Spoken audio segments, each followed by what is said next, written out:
dalam 10 pertemuan yang lalu membahas mengenai permasalahan tauhid dan bagaimana kita membuktikan keberadaan Allah dan bahwa Allah itu esa dengan berbagai macam derajat tauhid yang sudah kita bahas. Dan mulai hari Jumat ini kita akan membahas mengenai sifat-sifat Allah sampai ke beberapa forum yang akan datang. Allah Subhanahu wa Ta'ala adalah Tuhan yang zatnya adalah hakikat yang tidak berbatas.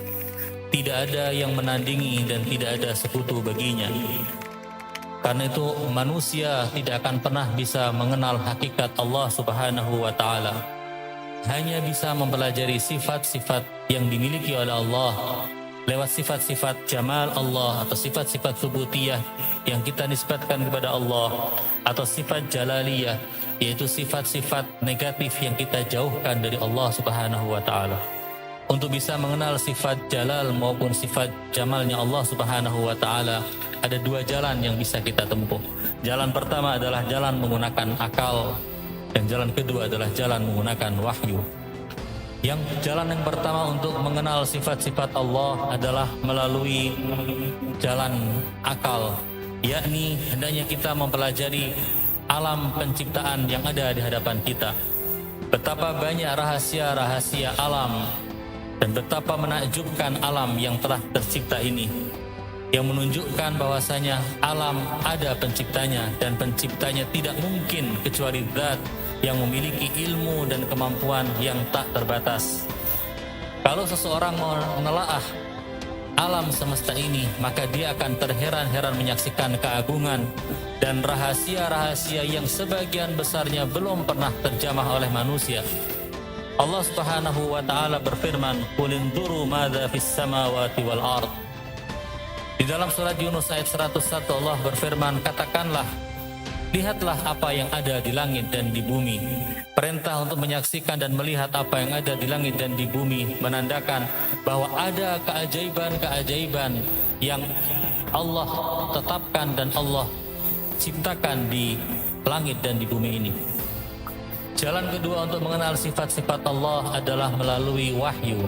Tentunya ketika kita akan melangkah melalui jalan ini, pertama kita harus membuktikan bahwasanya ada yang disebut dengan wahyu itu, bahwa Allah mewahyukan kepada seorang hambanya. Ini tentunya kita harus membuktikan terlebih dahulu kenabian. Lalu ketika kita sudah membuktikan kenabian, kita juga membuktikan bahwasanya Allah berfirman kepada sang nabi lewat wahyunya, sehingga kita bisa membuktikan hal-hal seperti ini melalui jalur wahyu. Saat itulah kita bisa melihat bahwa Allah mewahyukan baik melalui Al-Quran ataupun mewahyukan melalui lisan nabinya sallallahu alaihi wasallam.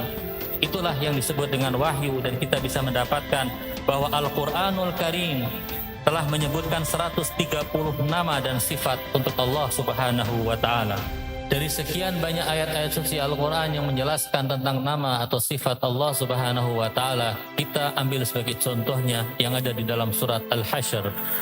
Allah Subhanahu wa Ta'ala menyebut dirinya dengan berbagai macam sifat di ayat-ayat surat Al-Hasyr ini. Di antaranya adalah Huwallahu alladzi la ilaha illahu. Dialah Tuhan yang tidak ada Tuhan selain Dia. Dia adalah Al-Malikul Quddus. Dia adalah Raja yang suci, As-Salam, Al-Mu'min, Al-Muhaimin, Al-Aziz, Al-Jabbar, Al-Mutakabbir. Sifat-sifat inilah yang Allah sematkan untuk dirinya sendiri. Lalu Allah berfirman, Subhanallah amma yusyrikun. Maha suci Allah dari syirik yang mereka lakukan. Wallahul khaliqul bari'ul musawwir, lahul asma'ul husna. Dialah Allah yang khaliq, yang bari', yang musawwir, yang mana Dia memiliki asma'ul husna, nama-nama yang baik. Yusabbihu lahu ma fis samawati wal ard wa huwal azizul hakim. Bertasbih kepadanya apa saja yang ada di langit-langit dan yang ada di bumi, dan Dia adalah Tuhan yang maha mulia lagi maha bijaksana.